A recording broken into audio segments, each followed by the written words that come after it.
Hi everyone, thanks all for coming. So I'm generally interested in natural language understanding and knowledge extraction from text. I work on various information extraction tasks. I've also worked on representation learning for general knowledge bases. And today I will mainly talk about my thesis work, which are methods for extracting opinions and events from text. So opinions and events are prevalent in human written text. For example, in news articles, blogs, forums, online reviews, social media, and so on. And people are often interested in such information. For example, people are interested in knowing what's happening in the world, what do other people think, what are people's opinions either towards an event, a product, a person, or a government policy. So having all this information online is great. However, the amount of it is very overwhelming. Just some statistics, according to Wikipedia estimates, there are more than 7,000 news articles published online every day. And as I'm talking, there are thousands of Yelp reviews being written and hundreds of thousands of tweets being generated. So the question is, can we have a machine to read these texts for us and extract the opinion and event information according to our needs? So first, how humans extract such information. And this is an example of text talking about opinions towards Obamacare. And I'll give you some time to read it.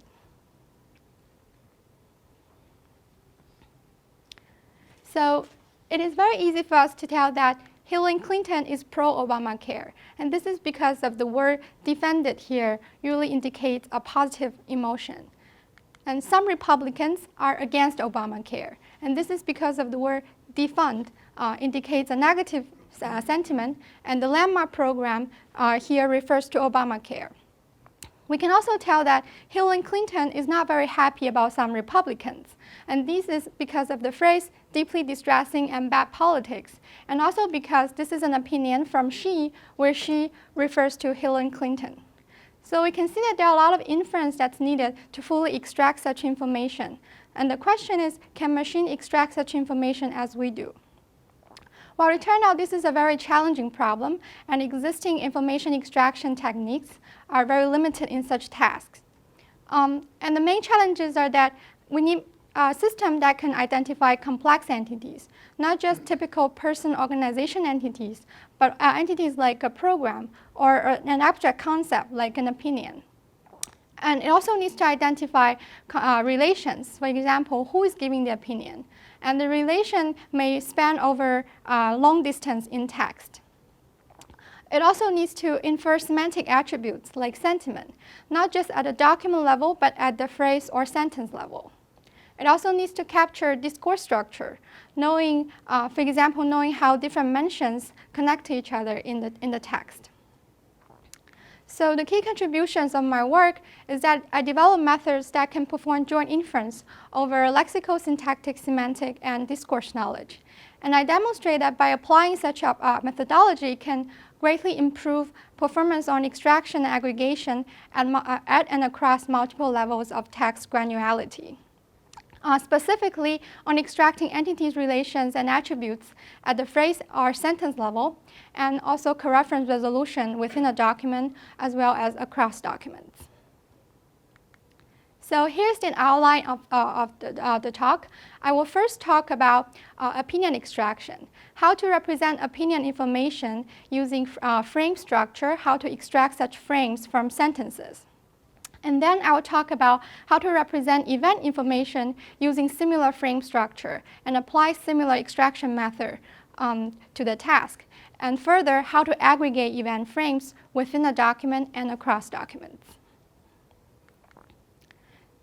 So first, some background about opinion extraction. The goal is to extract subjective information from text. And by subjective information, I mean beliefs, emotions, evaluations, opinions, sentiment, and so on. I'm going to call all these opinions. And here are some example sentences that contain subjective information. And the expressions highlighted here are opinion expressions. So in many applications, it is important to not only extract the opinion expressions, but also who is giving the opinion and what the opinion is about. So we want to extract all this information and organize it into an opinion frame. And this is an example of an opinion frame. Given the sentence, Chavez faced America's hostility, we want to identify that hostility is an opinion expression. It triggers an opinion frame which stores information including the polarity, intensity, the opinion source, and target. In this context, hostility is negative with high intensity, and it is from the source America, and it's about Chavez. So I developed a system that can extract such opinion frames from sentences. It takes a raw document as input, and it splits the document into a list of sentences, and then applies syntactic and discourse parsing, including parsing, dependency parsing, discourse parsing. And then these parsed sentences will be fed into an extraction component, which extracts opinion entities, relations, and attributes. By opinion entities, I mean any text bands that can carry opinion information. This includes opinion expression, opinion source, and opinion target. The opinion relations are relations between opinion expressions and opinion arguments. The attributes include polarity and intensity. So this is a quick overview of the work I've done on opinion frame extraction. I've developed a semi-Markov CRF model that can make use of parsing structure to better identify the boundaries of opinion expressions. I developed a model that can jointly infer opinion expressions and opinion arguments and their relations. For attribute extraction, I developed a model that can extract opinion expressions along with their polarity and intensity. I've also developed a context-aware model that can further improve the sentiment prediction by using lexical and discourse knowledge. So in this talk, I will talk about these two models, one for opinion entity and relation extraction, and the other for opinion attribute extraction. So first, I'd like to show an example of opinion entities and relations. Consider the text. The proposal is criticized by environmentalists who want that. We want to identify that criticize and want are both opinion expressions. Environmentalist is an opinion source, and the proposal is an opinion target. And we also want to link each opinion expression to its source via its from relation, and link it to its target via its about relation. And note that not every opinion expression will have sources and targets. Sometimes they can be omitted in text. So existing work on this task are mainly pipelined. That is, they first extract opinion expressions, and then given the opinion expressions, identify the sources and targets. And this can be done using some heuristic rules or building a relation classifier using some features. And the problem of this approach is error propagation. That is, the errors made in the earlier stage will be carried on into the later stage. For example, if we use pipeline approaches, we'll mistakenly miss the identification of one as an opinion expression, because this is not a locally optimal solution. However, if we can jointly extract entities and relations, we can correct such error and label that one as an opinion expression, and it's from the source environmentalist, because this is a global optimal solution. And joint inference has been shown to be effective in many natural language processing tasks, and it is usually implemented using integer linear programming. It has been used in name entity recognition, relation extraction, semantic role labeling, dependency parsing. And there's only one work that tries to use joint inference for opinion extraction. However, it only considers one type of opinion relation, and it cannot handle implicit arguments. So in our work, we propose a new IOP formulation for opinion entity and relation extraction. It can handle multiple types of opinion relations. It can also handle implicit arguments. And this is the joint inference objective. It contains of two parts. The first part tries to optimize opinion entity extraction. The second part optimizes opinion relation extraction. And XIZ here is a binary variable indicating for the assignment of an entity type to a candidate text band. And F IZ is the corresponding confidence score that we can derive from a sequence tagger. And U, V here are binary variables indicating the assignment of a relation type to a pair of candidate text bands. And Rij and Rimt are both the probability scores that we can derive from corresponding relation classifiers. So we want to jointly optimize these two objectives under some global constraints. And we consider three groups of constraints. The constraints among opinion entities: we require each text band to have one and only one entity type, and the entities cannot overlap. Among opinion relations, we require any pair of text bands to only involve in one type of relation, and if a text band is an opinion expression and it involves in an argument relation, then it cannot involve in an implicit relation. We also set a maximum number of possible sources and targets for each opinion expression. Between opinion entities and opinion relations, we require the opinion entity extractor and the opinion relation extractor to make consistent predictions. For example, if a pair of text bands is involved in an is-from relation, then we want the entity extractor to assign appropriate types to the two text bands. And for the experiments, we use the MPQA 2.0 corpus, which is a standard corpus for evaluating opinion extraction. It contains 482 news articles, about 9,000 sentences, and here are some statistics of the annotation. And we use standard precision recall and F1 for the evaluation. And this is the results. Joint model is our approach, and we compare it against some pipeline baselines where we use CRF to do the opinion entity extraction, and then we implement relation extractors using both heuristics and relation classifiers. So we can see that using the joint model, we consistently outperform the pipeline baselines, and we found that using the pipeline approaches, we can improve precision, but the recall hurts a lot. So overall, the F1 drops. We also compare our approach to partially joint approaches, where we take out some components in the joint inference objectives. For example, if we take out the entity component, the performance drops the most. And we also try only encoding one type of opinion relation or removing the implicit relations. And these can be seen as extensions to previous work. So we can see that by jointly combining all the opinion elements, we can achieve the best performance. Can you go back a slide, please? Mm-hmm. So in the first table, I'm seeing that the second, first couple of regular CRF approaches are getting about the same precision as the joint model. This is the F1. That's yeah, the precision can be found in the paper. Yeah.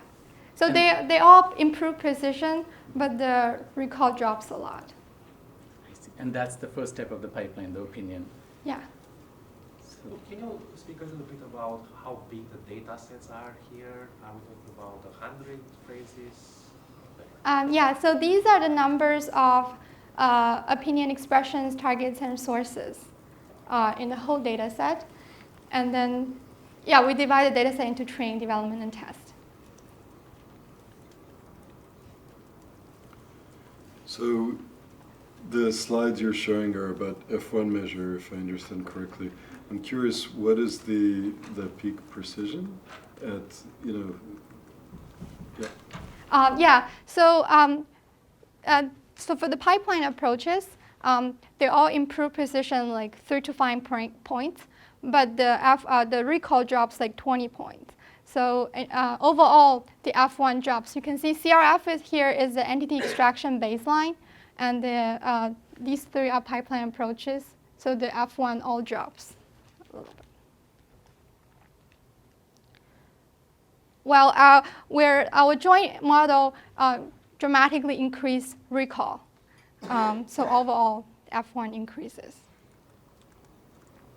Sorry, so where I was going with the earlier question is that if opinion is the first step of the pipeline, and you seem to be doing well with the baseline approaches on opinion, what's the intuition that source and target, which are later in the pipeline, are not so good?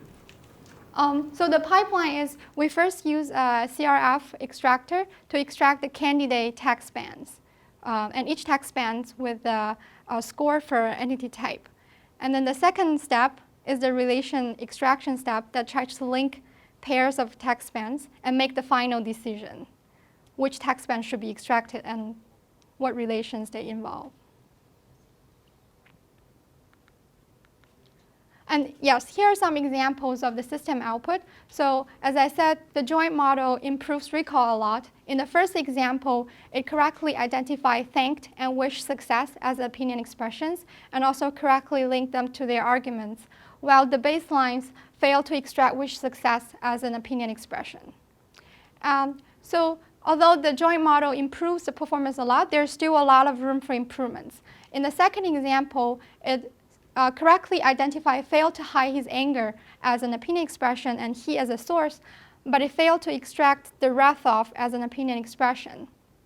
And here we found that one source of improvement is to make use of coreference knowledge. For example, if we know that he refers to American President Bush, then we will be able to link these two opinion expressions and give the model a better chance to extract both of them correctly.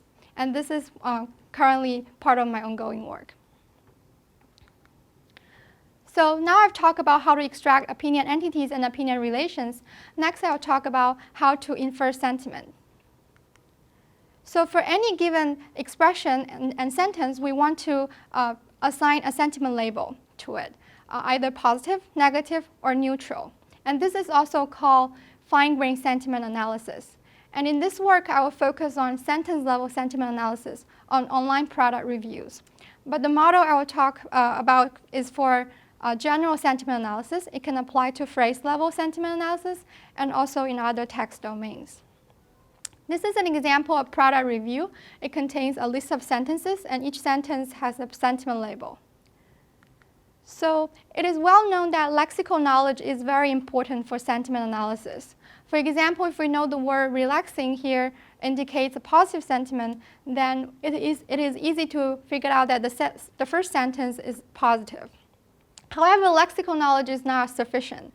And many times the sentiment words are used with negators, and sometimes the sentence expresses sentiment without any use of sentiment word. For example, in the second sentence, it is negative, but there's no clear sentiment word. However, if we look beyond sentences, we can find that there are a lot of discourse cues that can help us to do sentiment analysis. For example, the word but here indicates a sentiment change from positive to negative. There are the mentions voice here all refers to the same aspect of the product, and the sentiments towards this aspect is consistently negative. So how can we make use of such discourse knowledge? Well, existing work mostly ignores such information, or you simply use it as heuristics. In our work, we propose a context-aware sentiment model that can integrate both lexical and discourse knowledge as soft constraints during learning and inference. And these constraints can also be applied to unlabeled data and be used as indirect supervision. So the base model is a first-order conditional random field. The sequence of observations here is a sequence of sentences. And we encode lexical and discourse knowledge using posterior regularization. This is a standard objective of PR.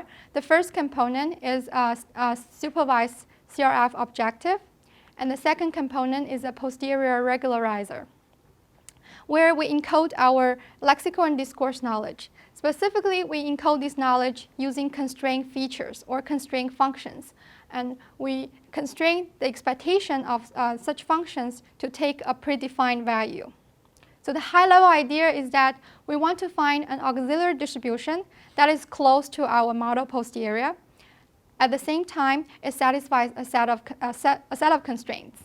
And the constraints here can take arbitrary structure. So we can constrain multiple sentences across long distances, which is not allowed in the base model CRF. So here are a list of posterior constraints we consider. We consider lexical patterns. For example, if we see the word annoying, we will encourage the sentence to take negative sentiment. And we consider discourse connectives. For example, if we see the word although, then we will encourage a sentiment change between sentences. We also consider coreference. So we run a coreference resolver to identify all the entities in the text. And then we associate those entities to opinion expressions. Then we constrain the sentences that contain the same opinion entity to exhibit consistent sentiment. We also consider listing patterns. For example, when the users say, here are the things I don't like, 1, 2, 3, 4, and then we will constrain those sentences the same way as in coreference. Finally, we can also take into account the global label if it's available. For example, if we know the overall sentiment of the document is positive, then we will encourage a certain portion of sentences to take positive sentiment. And for the experiments, we consider 2 standard opinion product review data set. One for digital products, and the other is in multiple domains, including books, DVDs, and music. And each domain has 33,000 unlabeled reviews, unlabeled at the sentence level, but not the document level. So here the results. PR and PRLX are our approach, where PRLX only consider lexical constraints, and PR incorporates all the constraints. And we compare it against CRF and 2 variants of CRF, where we encode the lexical patterns and discourse connectives as hard constraints during inference time. For example, if we see the word annoying, then we enforce the sentence to take negative sentiment. And if we see although, then we will enforce a sentiment change. And we can see that by using them as hard constraints, we barely see any improvements on performance. However, if we incorporate these constraints using PR, the performance improves, especially when we encode all the constraints. And this is evaluating using supervised learning on 2-way classification, positive or negative. And we're also evaluating using semi-supervised learning, where we make use of the unlabeled data and test it, evaluating on 3-way classification, positive, negative, or neutral. And here we incorporate 2 more heuristic baselines, where we simply count the lexical patterns and also make use of the document level label. And similarly, we see that using PR improves performance, especially when we encode all the constraints. And it performs the best and also outperforms previous results. So these are nice results, and they're clearly statistically significant. On an absolute scale, they're not huge. I'm curious, what do you think would be required to make additional increases on an absolute scale? Good point. So in this data set, we found that we also do fine-grained analysis on different sentiment categories like positive, negative, and neutral. And we found that the improvements on positive and negative categories are actually very clear. However, the improvements on the neutral category is not very clear. And that's because currently the constraints are targeting only on the polarized sentiment. And it's very hard to encode constraints for neutral sentiment. And also in the data set, the neutral category is kind of defined in a vague way. So neutral could be no sentiment, or a mix of sentiment, or the sentiment is just neutral. What's the approximate distribution between those 3, negative, positive, neutral? In the data set, it's balanced. We have. Sorry, I missed the point of fine-grained. What do you call that? Is it like per sentence, or what? Yeah, per sentence. And this task is predicting sentiment per sentence. Okay. So for each comment contains like multiple sentences. Yes. So probably we would have some dense distribution on one sense. Oh yeah. So when I say the positive, negative, neutral distribution, there are 2 ways to measure it. So you can have document level label to measure the distribution, and also sentence level label. So approximately we have similar number of positive, negative, neutral documents. And those documents do tend to have, for example, positive documents tend to have more positive sentences than negative sentences.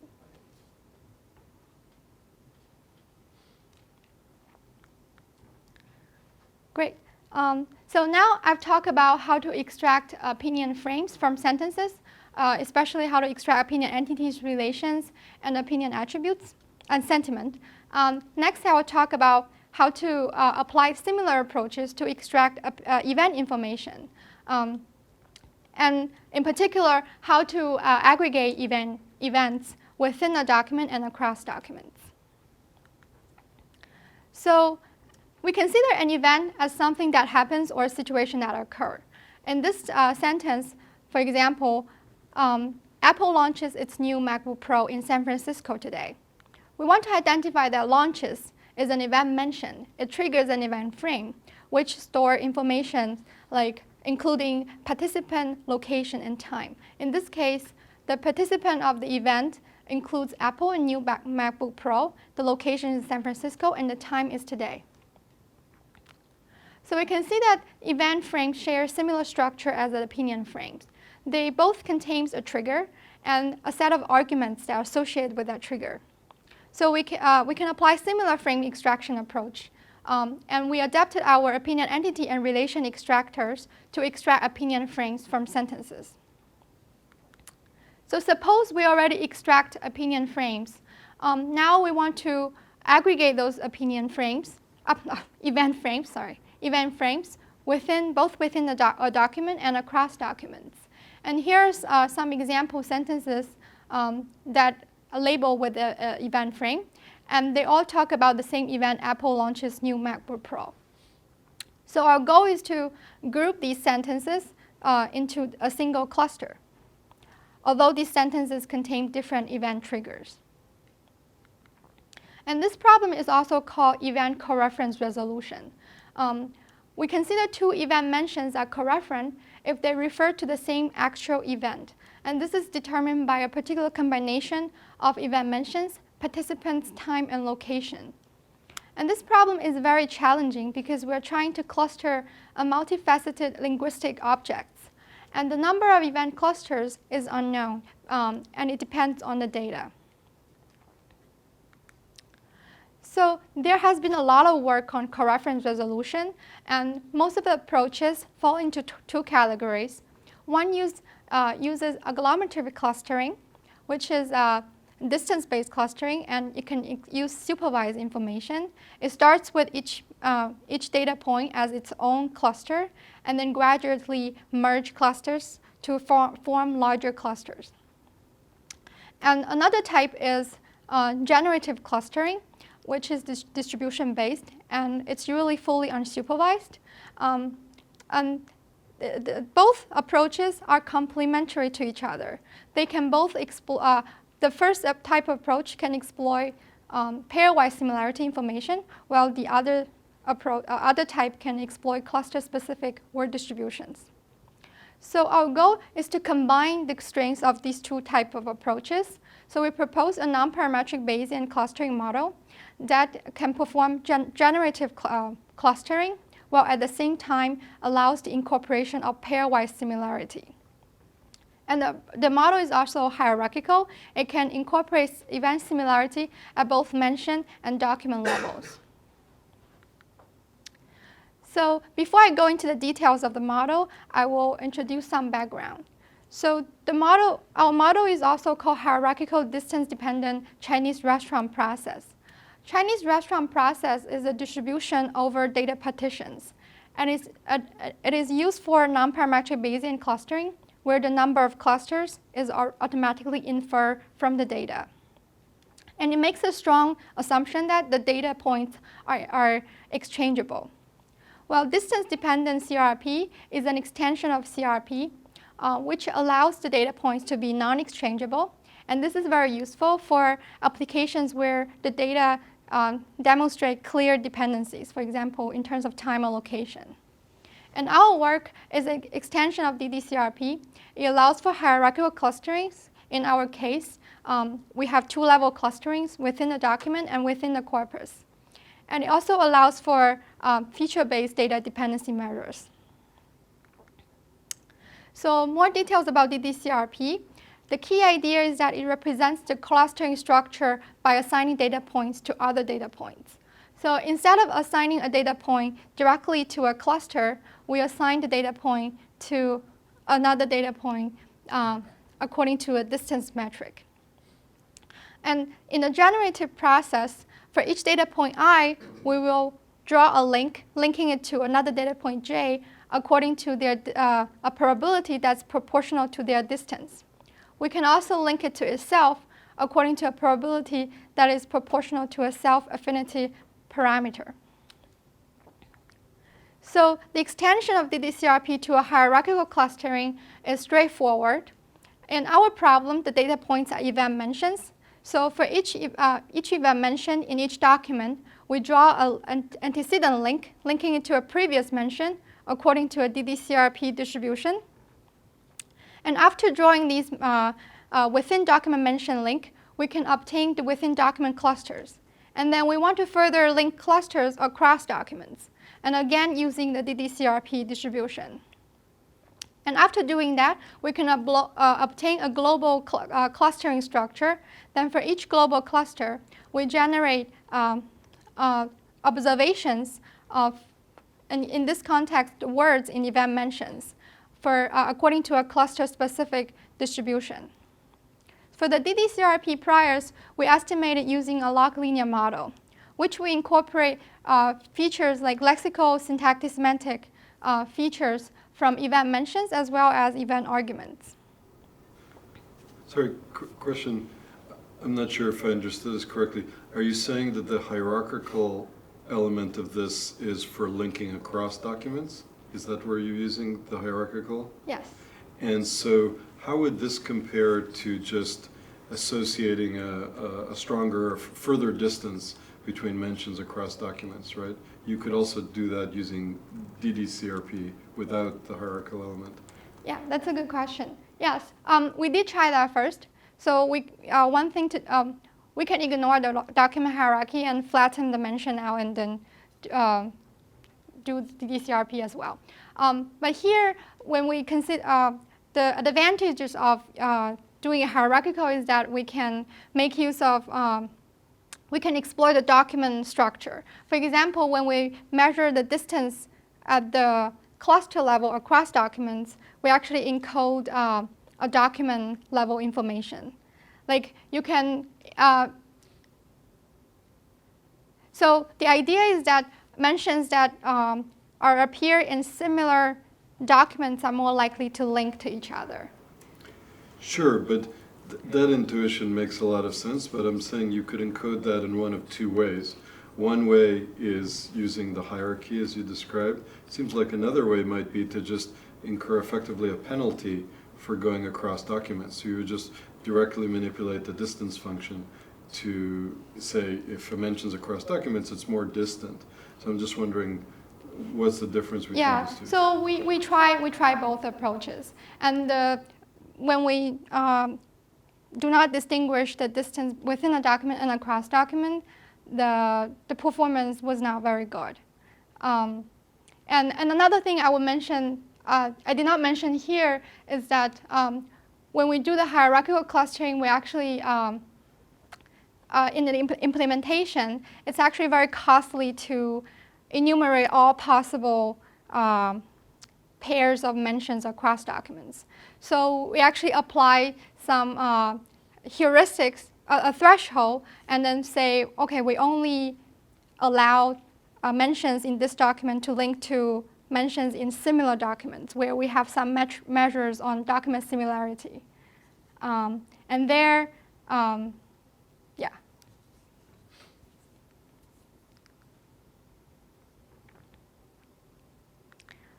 Okay, so for experiments, we consider the ECB plus corpus, which is the largest available corpus for evaluating event coreference resolution.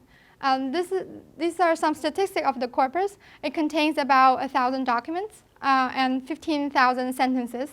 And we divided the corpus into train, development, test.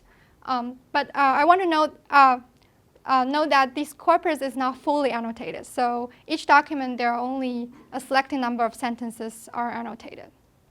And we train our event frame extractor on the training set and apply it on the test set. And these are the numbers of event-related mentions that we extracted. And these mentions will be used as input to the coreference stage. And here are the coreference results. We consider 3 standard coreference resolution metrics and an average of these 3 metrics at kernel F1.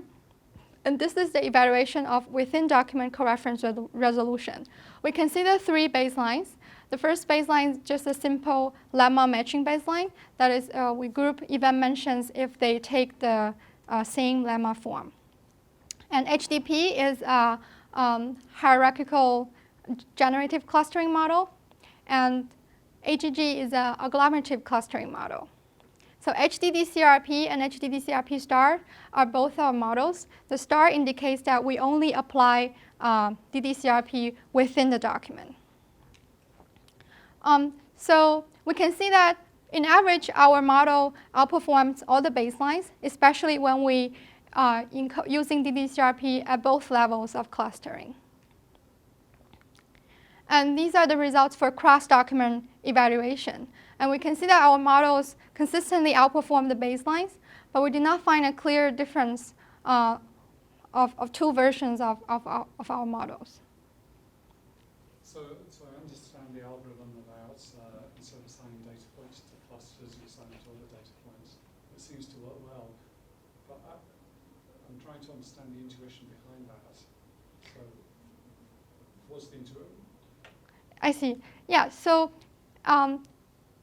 traditionally, like if you want to do these generative clustering, it's very hard to incorporate such pairwise similarity information. And here the idea is that we want to group data points together if they are similar to each other. So we are trying to exploit 2 kinds of signals here. One signal comes from the data distribution. And the second, another type of signal comes from these pairwise similarity, where traditionally people come up with many good features to mirror that. Do you find that there's certain entities or nodes that have a lot of links going into them that are kind of prototypes or something? Sorry, could you repeat your question? So you're linking one instance to another. Are certain instances prototypes in essence? They have lots of links joining them, and others are kind of outliers. They only have a couple of links. Interesting. Yeah, I didn't look into that, but it could be a feature to incorporate if you have such prior information. Is that what you? Well, no, I'm wondering what structure you're discovering. Like there is a theory of clustering is prototype based, and I'm wondering if this is basically doing a kind of prototype clustering just from an analysis perspective. I see. Yeah, I did not look closely into that. Like, I only computed these metrics based on the gold standard clusters. I think it would be interesting to look at if it's discovering prototype kind of clusters. Yeah, so here's an example. So we found that our model can correct many errors made by the generative clustering model and pairwise agglomerative clustering models. So in this example, it can correctly link unveil and announced, while by modeling only the event word distribution or only the pairwise similarity, fail to make such decision. And clearly the model is not perfect. There are many limitations. One is that it does not account for errors made in the event frame extraction stage. And our event extractor mistakenly labeled Ivy Bridge as a location, due to the lack of training data, and such errors cannot be accounted in the coreference stage. And the model does not directly solve argument coreference, and this is generally a hard problem and requires a lot of background knowledge. So in future, where I like to explore how to best incorporate background knowledge into to coreference resolution, and how to jointly resolve event and argument coreference resolution. So now I've talked about opinion and event extraction and three types of three approaches: one for opinion entity and relation extraction, one for opinion attribute extraction, and one for event coreference resolution. And one common theme is that these models tries to exploit knowledge from different sources. And these knowledge can be encoded using IOP constraints, posterior constraints, or Bayesian priors. So next, I would like to spend some time talking about a little bit of time mentioning my other work I've done during my PhD. So my long-term goal is to automate knowledge extraction from text. I've talked about how to extract structural information from text, but we also need an effective method that can represent such knowledge in machine readable form, so that machine can reason with this knowledge and make new infer new knowledge. So I've collaborated with some researchers in MSR working on representation learning for entities and relations in knowledge bases. So I proposed a neural network framework to learn the continuous representation of entities and relations in knowledge bases. So the input to the neural nets is a pair of entities and a relation.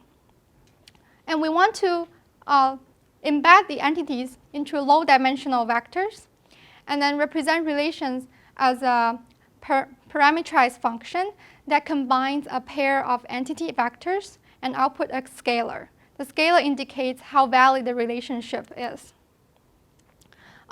So we found that by using a bilinear function and representing relations using a diagonal matrix can produce the best results on predicting unseen relationship compared to other existing neural embedding models. And this is evaluating on Freebase and WordNet. And we further try to see whether the learned relation embeddings capture some relational semantics. Specifically, we're looking at the compositional relationships. And interestingly, we found that by using simple matrix multiplication of the relation embeddings can recover interesting relationships. And we further conducted experiments to systematically evaluate such idea. So we used the relation embedding to extract horn rules from the Freebase data set. And here are some top rules the methods extract. For example, the relation TV program in TV network and TV network service language implies TV program language. Location in state and state in country implies location in country. Sport play by team, team in club, club has player, implies sport play by athlete. Film has actor, celebrity friendship, person language, and implies film language. So more interestingly, we found that this kind of embedding-based rule extraction approach can extract rules with higher precision than a traditional association rule mining approach. And this shows great potentials of using embeddings for logical reasoning. For future work, I'd like to continue working on knowledge extraction from text. I'm specifically interested in joint inference techniques and representation learning techniques. Also, I like to study how to integrate existing structural knowledge base and text, especially how to use structural knowledge to improve text understanding, and also how to use text to confirm the correctness of the structural knowledge base. I'm also interested in data-driven, user-driven modeling of text. So, for example, how to learn from text using little human efforts, and how to collect large-scale supervision using crowdsourcing techniques, and how to incorporate user preferences and feedback in the text understanding tasks. Also, I'm interested in improving domain-specific applications. For example, applying information extraction techniques in applications like question answering, summarization in domains like scientific research, medicine, education, and social media. That's it. Thank you.